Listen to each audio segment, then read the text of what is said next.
here we have Julia Tregaskis-Allen from Tracks and Trails, and she has a few top tips for training for the UTMB. So what's the first ever tip you would give someone who's signed up for the UTMB? I suppose first and foremost is getting to know the route, if possible. Maybe it's not ideal if you live on the other side of the world, but if you can, you need to come out and actually see the course. So they'll be quite, either amazed by the views, and I think that's one of the nice things, you actually get to take photos when you get to do it in a sort of relaxed manner, because you probably won't be thinking about that on race day. But then you'll soon realise how technical, how much ascent and descent there really is and what the terrain is like, and then that's going to help focus your training. How can you get that sort of terrain training in the UK?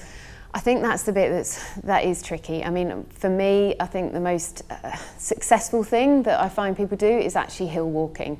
Perhaps it's a thing that you won't think of. You think, oh, it's UTMB, it's a trail run, it's an ultra run, but actually it's the ability to keep going. So it's your endurance, but being able to go up and down hills. So simply walking up and down is going to build that fitness to start off with. So I would start as much as you can in the UK, getting to the British Hills, and then obviously if you don't live by the hills, you're then going to have to try and replicate that in another way. Now that could come from being in a gym, using your local parks or small trail areas, but then you've got to use that fairly specifically and efficiently to help you. So it might be doing reps up a hill, like people sometimes use reps on tower blocks and things like that. So it's trying to replicate the terrain as best you can at home, be that in a city or in your local hills. How should their training then pan out? The most efficient thing I find with training long distance is being able to back your days. So you could be back-to-back walking and running, it can be back-to-back running. So you might say, I'm going to run 20k today, I'm going to run 20k tomorrow, but then the next day might be a walking day, and those endurance days, you start building them up, making them further distance, further ascent, further descent, and then you start reducing the rest time, because as we know, UTMB, it's a 46-hour race, and you have to be able to run at night time. So what you need to do is start reducing down the resting time between the runs, and then start experiencing the night running and reducing down your rest, basically. It's quite hard to have hard and fast rules, but I think a lot of it is being able to do multiple days and being able to be on your feet for several hours a day. So you'd want to be looking at being able, and that's why I think hill walking is one of the best things. So if you could choose a multi-day walk that you could then walk-run, this is going to be your sort of short-term goals that you're going to build on. So if you're quite happy going walking for 2 days, and when I say walking, it's like a full day, it's 9 till 5. We're going to walk all day, we're going to find maybe go up to Scotland and find a couple of Munros, you're going to do a Munro each day, and you could walk and run those. And then the following week, you're going to say, okay, I'm going to do less walking, but you're still going to get the same time on your feet, and you're trying to do more and more of those days as much as possible. So the volume needs to start building, but you're not going to run 46 hours. It's a bit like your first marathon. You're not going to necessarily hit a marathon before you actually run your marathon. Same with the UTMB, you're not going to be doing a 100-miler before race day, but you're building up the ability to have that in reserve. So your 100 miles you want to be doing over the course of 4 days, and this is one of the things that I find with UTMB trainees. They come out and they'll run with me, and we do it over 6 days, and we do it as a holiday. So they'll do the 177 kilometres or 100 miles. Essentially, they're trying to run with me about 30k a day, so just short of a road marathon. And you've got about 2,000 metres of ascent and descent each day. Now you could do that walking, but with me we will walk, power hike uphill, run the flats and run the descents, and then obviously I give them technical advice to be able to descend appropriately. A lot of the uphills are going to be using power hiking or using poles, which are really, really helpful. Choose any lovely walking holiday that you might see advertised, and just say, right, I'm going to walk run it. Simple as that, and that's what's going to build that overall endurance.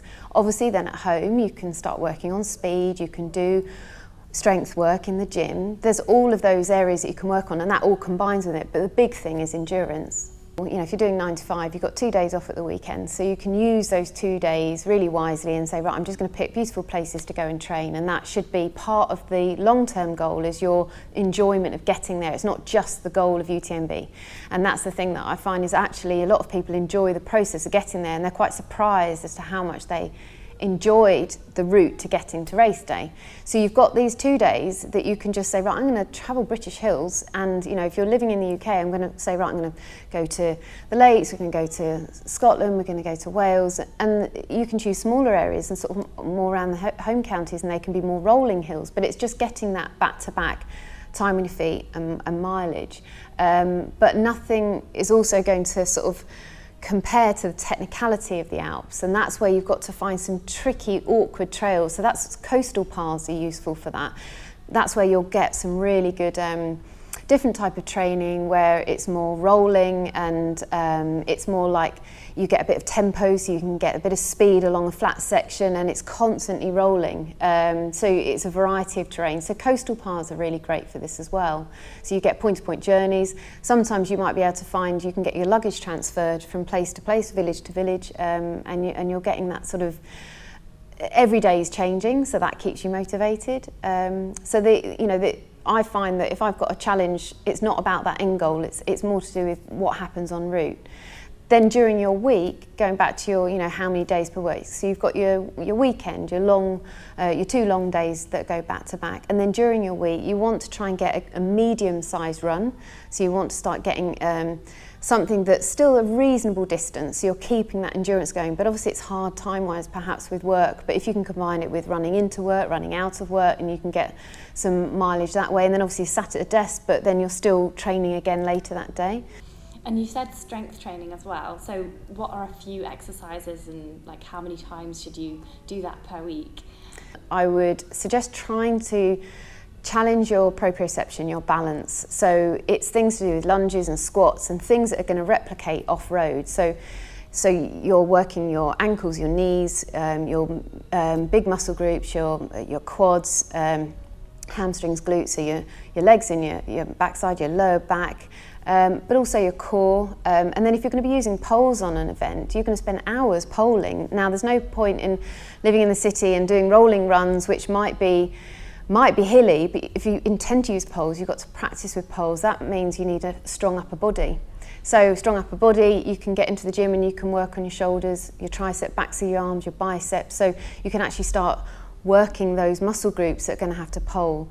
But then comes the poling, and it's really, you know, you can use cross trainers for things like that. So there's a bit of endurance and a bit of resistance. But I would try and get out and actually use them. And again, as I said, there's nothing better than actually going out, finding a walking holiday or something where you can just use poles every day. What about speed sessions? I mean, it's a really long race, so are speed sessions even useful for people training for 100 miles?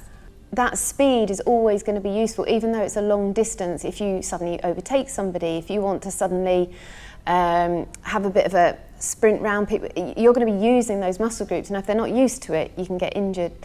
I would say that speed work is also then going to speed you up long term as well. So if you're going back for a better time, or if you're thinking, I'm not sure if I'm going to meet the cutoff, we need to speed up. So just because it's an endurance race, you can still speed up over the whole course of the event. So the whole thing about training, and also to injury prevent, is to not just train one area and just do that continually. You've got to mix it up, and it keeps your brain active and motivated as well. Say you've signed up for the UTMB this year, but it's getting into winter, the nights are getting darker. How do you keep yourself getting out there and training? I think other people is the main thing. I mean, there's nothing better than joining a club or having people around you, and you might have already found those key people that are going to help you get to your end goal.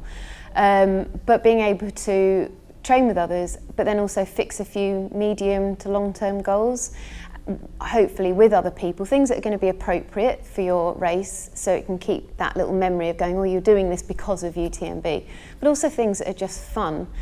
Some long distance trail routes. One of the things that I've always really enjoyed doing if I'm doing a long distance route is to actually mix it up and do things to do with, say, navigation, and so you're doing an orienteering race. So that's really fun because you get that, you have to sprint a bit if you're going to be racing to the next marker. If you're not so good at map reading, reading, that's fine, you're going to learn how to map read, but you're off-road and it takes you to some really tricky off the beaten track places, which is good for your ankles, your knees, your balance, your being able to run, you know, that ability to run off-road, because a lot of people that might sign up for UTMB are road runners that are 100-miler road runners. We need to get you off-road, so this is why hill walking outside is great. Orienteering is a nice fun way of doing a bit of fartlek speed work training off-road, using that with other people. The LDWA is a fun society, Long Distance Walkers Association. They map out a route, 100-milers, that are all set out with tea and cake stops along the way. And although it's a walking association, they're also quite happy for people to run walks, so you can get a nice slow run walk all day and it's all mapped out for you, and you can travel different parts of the country. So events are really good fun. Other people keep you motivated, and I think it's just, you know, keeping that little end goal. Okay, we've got UTMB, it's somewhere very exciting, it's you're running through 3 countries, you've got France, Italy, Switzerland, so maybe go and visit those countries during the winter months, go and get some winter sun. I think there's nothing more motivating than actually feeling the warmth and remembering what it's like to be in shorts and a vest, rather than running in longs and a head torch. Obviously, it's not all about just success at UTMB. All these other things, I think, it can be just as exciting along the way. It's amazing what you can achieve, and that's why, you know, saying where you are now for a year's time, so much can happen. So for each individual, it'll be different as to what your training will be.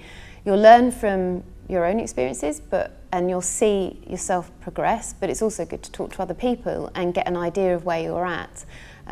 So yeah, it's an exciting journey, and there's nothing better than seeing yourself or helping others reach those goals. One of the biggest challenges most people find is being able to eat the right things. So food and drink is, you know, this is the key to most people's success.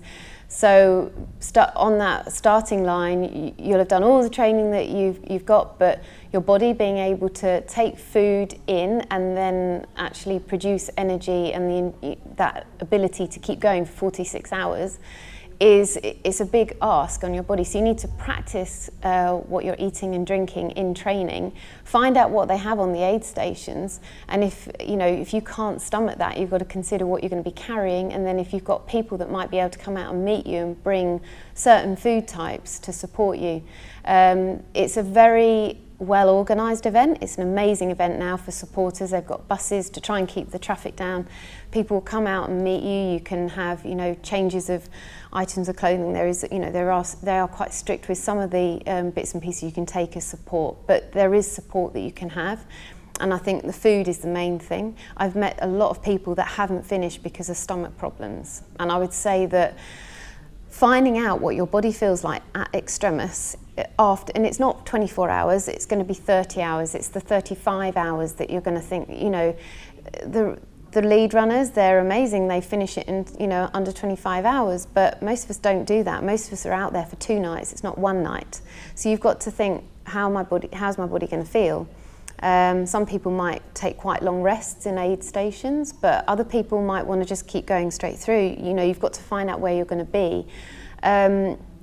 Certainly when I've raced there, they will give you like a mushroom type chicken stock soup, which is amazing because it's got it's a bit of protein, it's got some salt, it's warm, it's really palatable. So it's finding out, could I actually take that in? Could I eat a chicken? Maybe you want to find a run where you get to start practicing different types of food, so they'll have cheese and pretzels and nuts, and then there's Coke, but you get to a stage and you think, I just can't eat any of that anymore. So what are you going to eat? This is going to be the major key to success, and I think sometimes it's slightly underestimated. It doesn't matter how well trained you are, I would often think that people will be feeling pretty rough, maybe vomiting, maybe there's diarrhea. These are things that are quite unexpected. Even hallucinations, in a 2-day event, you'll think about your whole life, you'll think about everything from, your training to get there, your loved ones supporting you, can I keep going, what have I done to draw upon this to be able to keep going. That first time you venture into those unknown zones, it's exciting but also scary, and you think, how am I going to manage that? But food is also one of the things that's going to help you sort of to deal with that. And that's given people a real insight into how to train for and how to be successful at the UTMB. And if anyone ever wants, you know, anything answered, we've got a big pool of guides that will have run either UTMB or other events that are very similar, and we're always happy to advise. Fantastic. Thank you very much, Julia. Okay, very welcome.